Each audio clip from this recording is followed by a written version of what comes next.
Joining me now is Reaction, Tennessee Congresswoman Marsha Blackburn, Florida Congressman Ron DeSantis. Guys, good to see you. Congresswoman, how are you? Good to see you. I'm well, thanks, Sean. All right, so this is what I did on my radio show today. I called twice the number. First, we had a hard time getting through. Then we finally got through to the number the president tried to give us today. We get through, and two very nice operators. They're probably going to be fired for talking to me, but they just said, well, go back to the website. So the toll-free number that the president gave to help you directs you back to the website that's not working. Only government can screw it up this bad, Congresswoman. Help us out.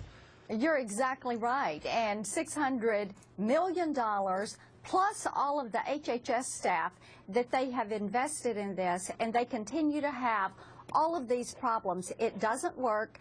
The president promised people that their insurance premiums would go down. They've gone up. He said, if you like what you have, you can keep it. Not true, especially for those of us that have had health savings accounts. And they have a site that should have cost about $500,000 to build, not $500 million to build, and nobody can make heads or tails of it, and they don't want to come and just admit they made a mistake. It doesn't work. They've got a program that is too expensive to afford, and the system they're using to showcase it has been a failure. So we're looking for answers. Congressman, I had a Harvard grad that I talked to last week. He said he could build a better system that could have all the capacity they need for less than $1 million. That's right. We spent $634 million. They had 3 years. If I'm the CEO of a company, Congressman, anybody that's given that much money and that much time that screws it up this bad is getting fired. Why isn't Kathleen Sebelius fired at this moment? Well, thanks for having me, Sean. I think she should be fired. I mean, this is clearly just totally unacceptable. They've had over 3 years to do this.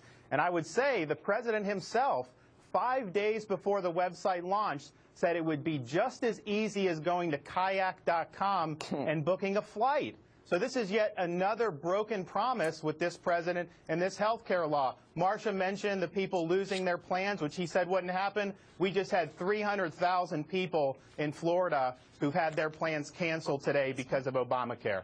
Yeah, on average, this is what I don't understand. Why, and Congresswoman, maybe this goes back to the heart of the debate we've had the last couple of weeks. If men are seeing on average a 99% increase, women a 62% increase, and we're putting it up there. Look at Delaware. If you're 27 years old, 99.9% increase if you're 27.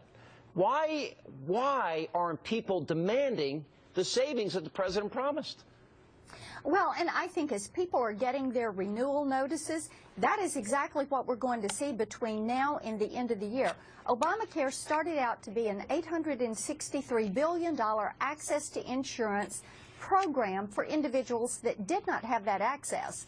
That's what they had said it was going to be, another broken promise. What it has become is a $2.6 trillion taking of the health care sector of our nation's economy, 17% of our economy.